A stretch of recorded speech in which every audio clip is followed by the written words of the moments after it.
ഇന്നൊരു വെറൈറ്റി പലഹാരത്തിൻ്റെ റെസിപ്പിയാണ് കാണിക്കാൻ പോണത്. ഫ്ലവർ സമൂസ റെസിപ്പിയാണ് കാണിക്കാൻ പോണത്. സമൂസ ഷീറ്റൊന്നും ഇല്ലാതെ തന്നെ നല്ല ക്രിസ്പി ആയിട്ട് വെറൈറ്റി ആയിട്ട് സിമ്പിളായിട്ട് ഉണ്ടാക്കിയെടുക്കാൻ പറ്റുന്നൊരു സമൂസയാണിത്. അപ്പോൾ ഇതെങ്ങനെയാണ് നമ്മൾ ഉണ്ടാക്കിയെടുത്തത് എന്ന് നോക്കാം. അപ്പോൾ ഇത് റെഡിയാക്കി എടുക്കാനായിട്ട് ആദ്യം ഇതിലേക്ക് വേണ്ട ഡോ ഒന്ന് തയ്യാറാക്കി എടുക്കാനുണ്ട്. അപ്പോൾ അതിനായിട്ട് ഇതുപോലെ ഒരു ബൗളിലേക്ക് നമ്മൾ 250 ml മെഷറിംഗ് കപ്പിന് 2.5 കപ്പ് അളവിൽ മൈദാപ്പൊടിയാണ് ഇട്ട് കൊടുക്കുന്നത്. കൂടെ തന്നെ ഒരു 1/4 ടീസ്പൂൺ അളവിൽ ഉപ്പ് ചേർക്കുന്നുണ്ട്. ഇനി അടുത്തതായിട്ട് വേണ്ടത് സൺഫ്ലവർ ഓയിലോ അല്ലെങ്കിൽ ഏതെങ്കിലും റിഫൈൻഡ് ഓയിലാണ്. അതിന് 3 ടേബിൾ സ്പൂൺ ആണ് ചേർക്കുന്നത്. ശേഷം ഇതിലേക്ക് ആവശ്യത്തിന് വെള്ളം ചേർക്കാം. നമ്മൾ 1 കപ്പ് വെള്ളമാണ് ചേർത്തിട്ടുള്ളത്. അത് ഫുള്ളായിട്ട് ചേർത്തിട്ട് ഇതുപോലെ നന്നായിട്ടൊന്ന് കുഴച്ചെടുക്കുക. സാധാരണ നമ്മൾ ചപ്പാത്തിക്കെല്ലാം മാവ് കുഴച്ചെടുക്കില്ലേ, ആ ഒരു രീതിയിൽ നന്നായിട്ട് നല്ല സോഫ്റ്റായി കിട്ടുന്നത് വരെ ഇതൊന്ന് കുഴച്ചിട്ടെടുക്കണം. നമ്മളിപ്പോൾ ഏകദേശം ഒരു 5 മിനിറ്റോളം മാവ് കുഴച്ചെടുത്തപ്പോഴേക്കും മാവെല്ലാം നന്നായിട്ട് സോഫ്റ്റായി റെഡിയായി വന്നിട്ടുണ്ട്. ഇനി ഇത് കയ്യിൽ വെച്ചിട്ട് ജസ്റ്റ് ഇതുപോലെ ഒന്ന് ഉരുട്ടിയിട്ടെടുക്കുക. എന്നിട്ട് ഇതിന് മുകളിലായിട്ടും ഒരല്പം സൺഫ്ലവർ ഓയിൽ ഇതുപോലെ ഒന്ന് സ്പ്രെഡ് ചെയ്ത് കൊടുത്തിട്ട് അടച്ച് വെച്ച് ഒരു 15 മിനിറ്റ് നമ്മളിതൊന്ന് റെസ്റ്റ് ചെയ്യാനായിട്ട് മാറ്റി വയ്ക്കുകയാണ്. ആ സമയം കൊണ്ട് ഇതിലേക്ക് വേണ്ട ഫില്ലിംഗ് ഒന്ന് തയ്യാറാക്കി എടുക്കാം. അപ്പോൾ അതിനായിട്ട് സ്റ്റൗവിൽ ഇതുപോലെ ഒരു പാൻ വെച്ചിട്ട് ഒരു 1-2 ടേബിൾ സ്പൂൺ അളവിൽ വെളിച്ചെണ്ണ ഒഴിക്കുക. വെളിച്ചെണ്ണ നന്നായി ചൂടായി വരുന്ന സമയത്ത് ഒരു 3 സവോള ഇതുപോലെ ചെറുതായിട്ട് കട്ട് ചെയ്തിട്ട് ഇതിലേക്ക് ഇട്ട് കൊടുത്തിട്ട് നന്നായിട്ടൊന്ന് വഴറ്റിയെടുക്കുകയാണ്. അപ്പോൾ നമ്മുടെ സവോള നന്നായിട്ട് വഴന്ന് വരുന്ന സമയത്ത് അടുത്തതായിട്ട് ചേർത്ത് കൊടുക്കുന്നത് ഇഞ്ചി, വെളുത്തുള്ളി, പച്ചമുളക് ചതച്ചതാണ്. അതൊരു 2 ടേബിൾ സ്പൂൺ ആണ് ചേർത്തിട്ടുള്ളത്. എന്നിട്ട് ഇതിൻ്റെ റോസ്മെല്ലൊന്ന് മാറി കിട്ടുന്നത് വരെ ഇതുപോലെ നന്നായിട്ട് വഴറ്റിയെടുക്കുക.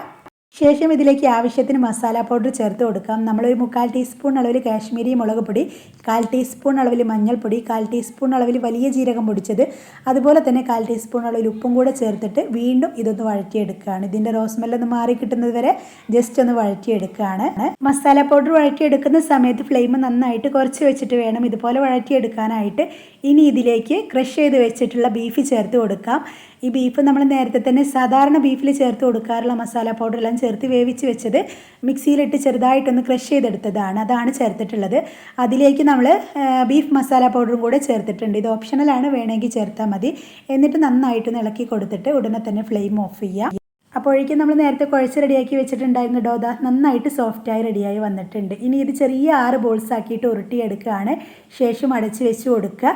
എന്നിട്ട് ഒരു ചെറിയ ബൗളിൽ നമ്മളൊരു 3-4 ടേബിൾ സ്പൂൺ മൈദാപ്പൊടി എടുക്കുക. അതിലേക്ക് ആ സെയിം അളവിൽ തന്നെ സൺഫ്ലവർ ഓയിലും കൂടെ ഒഴിച്ചിട്ട് ഇതുപോലെ ഒരു ക്രീം ആക്കിയിട്ട് റെഡിയാക്കി വെക്കുക. കണ്ടില്ലേ, ഈ ഒരു രൂപത്തിൽ നന്നായിട്ട് ക്രീം രൂപത്തിലാക്കി റെഡിയാക്കി വെക്കുക. ഇനി ഇത് കൗണ്ടർ ടോപ്പിൽ വെച്ചിട്ടാണ് നമ്മൾ പരത്തിയെടുക്കുന്നത്. അപ്പോൾ അതിനായിട്ട് ആദ്യം കുറച്ച് മൈദാപ്പൊടി ഇട്ട് കൊടുത്തിട്ട് ചെറിയൊരു ഉരുള എടുത്തിട്ട് 2 വശവും കൈ വെച്ചിട്ടൊന്ന് പ്രസ് ചെയ്യുക. ശേഷം നമ്മൾ സാധാരണ ചപ്പാത്തി പരത്തിയെടുക്കുന്നത് പോലെ ആ ഒരു വലിപ്പത്തിലൊന്ന് പരത്തിയെടുക്കുകയാണ്. ഇതുപോലെ 6 ബോൾസും ആദ്യം പരത്തി റെഡിയാക്കി വെക്കുക. എന്നിട്ട് ഒരെണ്ണം എടുത്തിട്ട് അതിന് മുകളിലായിട്ട് നേരത്തെ റെഡിയാക്കി വെച്ചിട്ടുണ്ടായിരുന്ന മൈദാപ്പൊടിയുടെ ക്രീം ഉണ്ടല്ലോ, അതിതുപോലെ ഫുള്ളായിട്ട് കവർ ചെയ്യുന്ന വിധത്തിൽ നന്നായിട്ട് തേച്ച് പിടിപ്പിക്കുക. എന്നിട്ട് അതിന് മുകളിലായിട്ട് അടുത്ത ചപ്പാത്തി വെച്ച് കൊടുക്കുക. വീണ്ടും ക്രീം തേച്ച് കൊടുക്കുക. അങ്ങനെ നമ്മൾ എത്ര ചപ്പാത്തിയാണോ പരത്തി റെഡിയാക്കി വെച്ചിട്ടുള്ളത് അത് തീരുന്നത് വരെ ഇതുപോലെ റിപ്പീറ്റ് ചെയ്ത് ഓരോന്നിനിടയിലും ഇതുപോലെ ക്രീം തേച്ച് കൊടുക്കുക, ചപ്പാത്തി വെച്ച് കൊടുക്കുക. അങ്ങനെ ഫുള്ളായിട്ട് തീരുന്നത് വരെ ചെയ്യുക. ശേഷം അവസാനത്തേതിന് മുകളിലായിട്ട് നമ്മൾ ക്രീം തേച്ച് കൊടുക്കുന്നില്ല, അത് ഇതുപോലെ പ്ലെയിൻ ആയിട്ട് വെക്കുകയാണ് ചെയ്യുന്നത്. എന്നിട്ട് ഇത് പതിയെ ഒന്ന് പൊക്കിയിട്ട് ഇതിനിടയിലായിട്ടും നമ്മൾ കുറച്ച് മൈദാപ്പൊടി ഇതുപോലെ സ്പ്രെഡ് ചെയ്ത് കൊടുക്കുകയാണ്. ശേഷം നമ്മളിത് കുറച്ച് കട്ടിയിൽ ഇതുപോലെ പരത്തിയെടുക്കുകയാണ്. ഒരുപാട് തിന്നാക്കി എടുക്കേണ്ട, കുറച്ച് കട്ടിയിൽ നല്ല വലിപ്പത്തിൽ നമ്മളിതൊന്ന് പരത്തിയെടുക്കുകയാണ്. ഇത് പരത്തിയെടുക്കാൻ സിമ്പിളാണ്. നമ്മൾ ഇടയിൽ ക്രീമെല്ലാം തേച്ച് കൊടുത്തുകൊണ്ട് തന്നെ പെട്ടെന്ന് പരത്തിയെടുക്കാൻ പറ്റും. അപ്പോൾ ഈ ഒരു വലിപ്പത്തിൽ പരത്തിയെടുത്തതിന് ശേഷം ഇതുപോലെ ഒരു സ്റ്റീലിൻ്റെ അടപ്പോ അല്ലെങ്കിൽ ഒരു കുപ്പിയുടെ അടപ്പോ എടുത്തിട്ട് ഇതുപോലെ വെച്ചിട്ട് പതിയെ ഒന്ന് തട്ടി കൊടുക്കുക, അമർത്തി കൊടുക്കുക. അപ്പോൾ ഇതുപോലെ റൗണ്ട് ഷേപ്പിൽ നമുക്കിത് കട്ടായി കിട്ടും. എന്നിട്ട് അതിന് മുകളിലായിട്ട് നമ്മൾ നേരത്തെ റെഡിയാക്കി വെച്ചിട്ടുണ്ടായിരുന്ന ഫില്ലിംഗ് ഒരു 1-2 ടേബിൾ സ്പൂൺ വെക്കുക. സൈഡിൽ നമ്മൾ കുറച്ച് വെള്ളം ഇതുപോലെ തേച്ച് കൊടുക്കുന്നുണ്ട്. ഒന്ന് ഒട്ടിക്കാൻ എളുപ്പത്തിന് വേണ്ടിയിട്ടാണ് ഇതുപോലെ വെള്ളം തേച്ച് കൊടുക്കുന്നത്. എന്നിട്ട് ആദ്യം ഇതിൻ്റെ ഒരു വശം പിടിച്ചിട്ട് ഇതുപോലെ കോൺ രൂപത്തിലൊന്ന് മടക്കിയെടുക്കുക. അതാ കണ്ടില്ലേ, ഈ ഒരു രീതിയിൽ ആദ്യം മടക്കിയിട്ട് പിന്നെ നമ്മൾ ഇങ്ങോട്ടും ഈ ഒരു രീതിയിൽ മടക്കിയെടുക്കുകയാണ് ചെയ്യുന്നത്. പെട്ടെന്ന് നമുക്കിതുപോലെ ചെയ്തെടുക്കാൻ പറ്റും. ഒരുപാട് റിസ്ക് ഒന്നുമില്ല, സിമ്പിളായിട്ട് ചെയ്തെടുക്കാൻ പറ്റും. പെട്ടെന്ന് തന്നെ ഒട്ടിക്കിട്ടുകയോ ചെയ്യും. ഇതാ കണ്ടില്ലേ, ഈ ഒരു രീതിയിൽ ഒരു സമൂസയുടെ രീതിയിൽ ആദ്യം നമ്മൾ റെഡിയാക്കി വെക്കുകയാണ്.